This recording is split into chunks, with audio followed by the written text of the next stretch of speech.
السلام علیکم ورحمۃ اللہ وبرکاتہ۔ تمام سننے والے ناظرین سے گزارش ہے کہ پلیز میرے چینل کو سبسکرائب کریں، کیونکہ سبسکرائبر بہت کم ہے پر واچ ٹائم تو کمپلیٹ ہو گیا ہے۔ آپ کہانی دیکھتے تو ہیں ہی، تو اگر آپ سبسکرائب کر دیں تو بہت مہربانی ہوگی۔ اس سے ہماری جو محنت ہم کرتے ہیں وہ پوری ہو جائے گی آپ کے ایک سبسکرائب سے۔ اور لائک کریں، شیئر کریں اور بیل آئیکن کا بٹن بھی دبا دیں تاکہ ہر آنے والی نئی ویڈیو آپ تک پہنچ سکے اور آپ نئی آنے والی کہانی سن سکیں۔ آپ سے گزارش ہے کہ پلیز چینل کو سبسکرائب کریں۔ Thank you. چلیں اب کہانی کا آغاز کرتے ہیں۔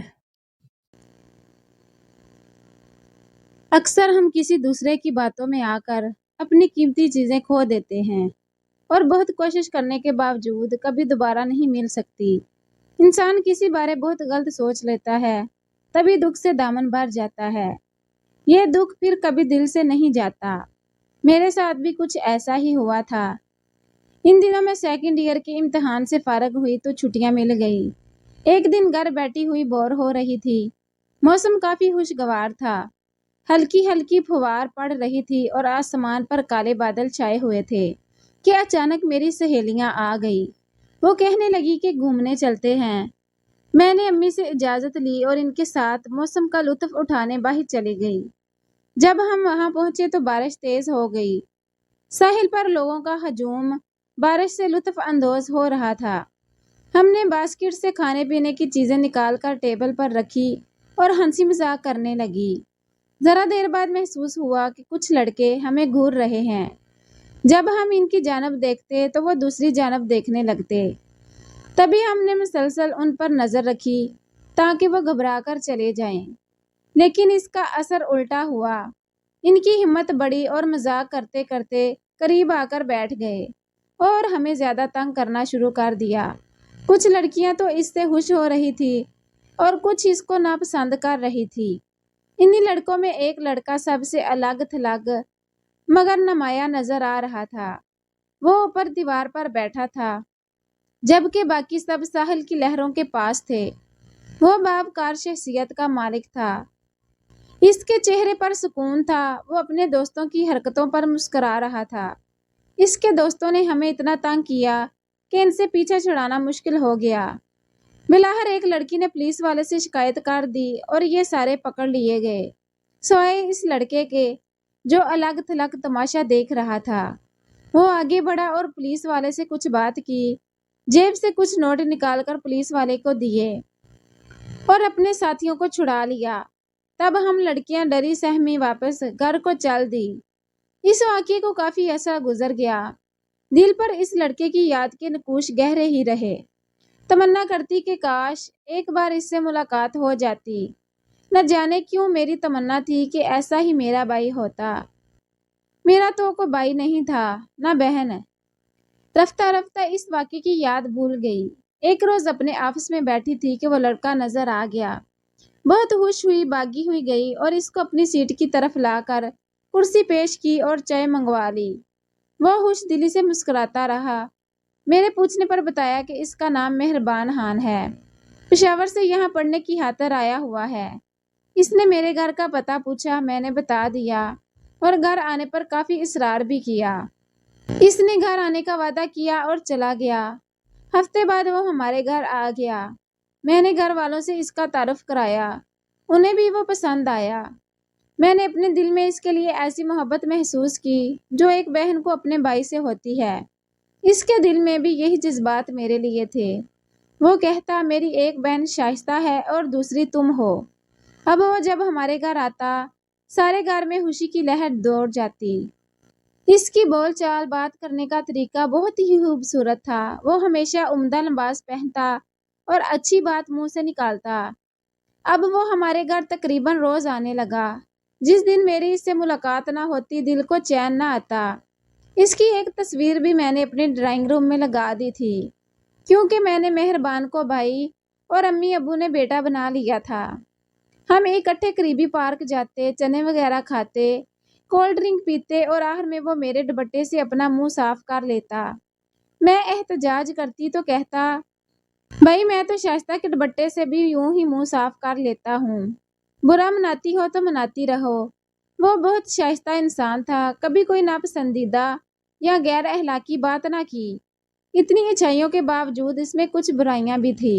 وہ پارٹ ٹائم جاب کرتا اور گھر سے بھی پیسے منگوا لیتا، پھر سب پیسے دوستوں کے ساتھ کافی ہاؤس اور سگریٹ نوشی میں اڑا دیتا۔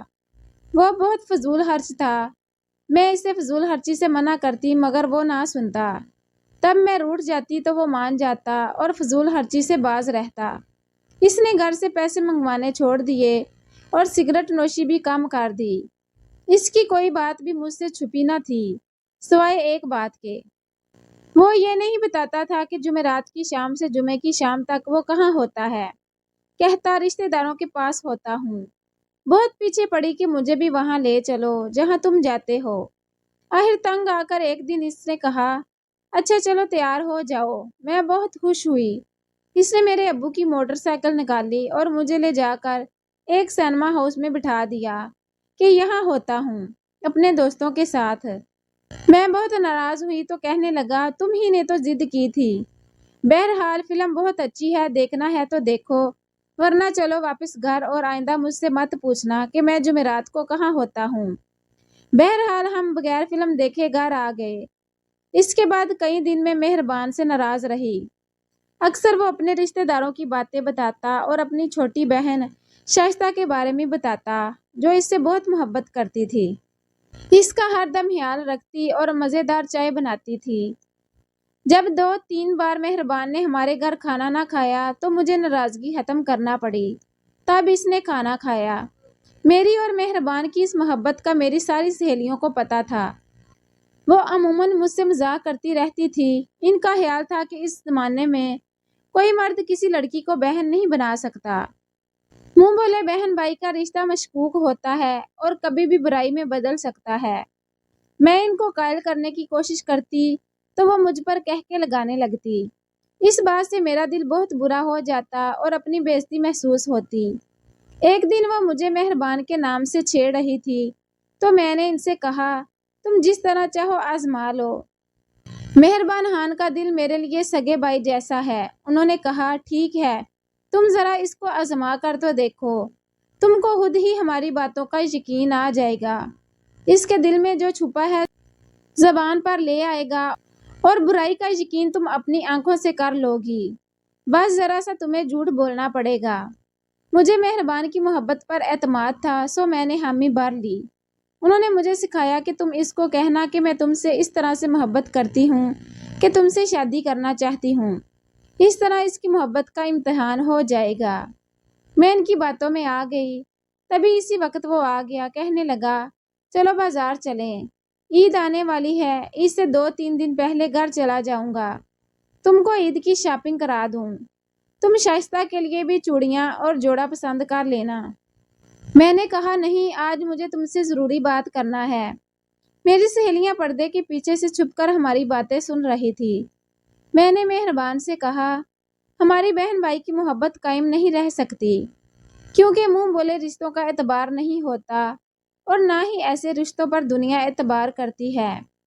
میں آپ سے ضرور محبت کرتی ہوں، سچی محبت کرتی ہوں، اتنی کہ آپ کے بغیر نہیں رہ سکتی، مگر میرے دل میں اس محبت کا روپ بدل گیا ہے۔ میں آپ سے شادی کرنا چاہتی ہوں۔ مجھے لگتا ہے آپ بھی ایسا ہی چاہتے ہیں مگر بھرم رکھا ہوا ہے اور کہتے نہیں ہیں۔ مجھے یقین ہے کہ آپ میری اس خواہش کو نہیں ٹھکراؤ گے۔ اتنا سننا تھا کہ مہربان خان کا چہرہ تپ گیا۔ کچھ دیر وہ حیرت سے مجھے دیکھتا رہا، پھر کہا، اتنے پاکیزہ جذبات کو تم نے ٹھیس پہنچائی ہے۔ کاش تمہارے منہ سے یہ سب سننے سے پہلے مجھے موت آ جاتی۔ میں تو تم کو اپنی سگی بہن سمجھتا تھا اور ہمیشہ سمجھتا رہوں گا۔ یہ کہتے ہوئے اس کا چہرہ غصے سے سرخ ہو گیا جیسے کسی نے اسے گالی دے دی ہو۔ وہ بغیر کوئی دوسرا لفظ کہے اٹھ کر چلا گیا۔ اس روز میں نے ایک بھائی کی محبت اور پیار کو کھو دیا۔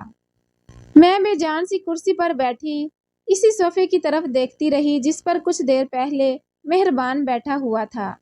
میری سہیلیاں بھاگ کر اندر آئی۔ انہوں نے مجھے جھنجھوڑا۔ اس دن میں اتنا روئی کہ شاید کبھی نہ روئی ہوں گی۔ اب میرا سکون چھن گیا، مجھے ایک پل چین نہ آتا تھا۔ امی نے لگ ڈانٹا کہ تم نے اس کے ساتھ ایسا مذاق کیا ہی کیوں؟ مجھے کیا معلوم تھا کہ اس کو آزمانا اتنا مہنگا پڑے گا کہ میں ایک بھائی کی محبت سے ہاتھ دھو لوں گی۔ کئی سال گزر گئے، وہ نہ آیا اور نہ پھر رابطہ کیا۔ امی ابو نے بھی بہت کوشش کی اس کو منانے کی، وہ بھی تو اس کو منہ بولا بیٹا بنا چکے تھے۔ ان کو بہت دکھ تھا اس کے روٹھ جانے کا، حالانکہ قصور میرا تھا، میں ہی نادان سہیلیوں سے شرط لگا بیٹھی تھی۔ آج اس بات کو برسوں گزر گئے، میری شادی ہو گئی، اب میں 4 بچوں کی ماں اور ایک نیک شوہر کی بیوی ہوں، لیکن یہ خلش اب بھی دل میں موجود ہے۔ اے کاش مہربان بھائی مجھے ایک نادان لڑکی سمجھ کر معاف کر دیتے، ایک بار میرے والدین سے ہی ملنے آ جاتے جو اب اس دنیا میں نہیں رہے۔ مہربان کو میں ساری بات بتا کر معافی مانگ لیتی، مگر ایسا نہ ہوا، وہ گئے تو پھر نہیں آئے۔ سچ ہے منہ سے نکلی بات اور کمان سے نکلا تیر کبھی واپس نہیں آتے، مگر ہم نے لوگوں پر اعتماد کرنا ہی چھوڑ دیا ہے، وہ بھی کچھ بے حس لوگوں کی وجہ سے، جن کی وجہ سے آج کے دور میں کسی پر اعتبار کرتے ہوئے ڈر لگتا ہے۔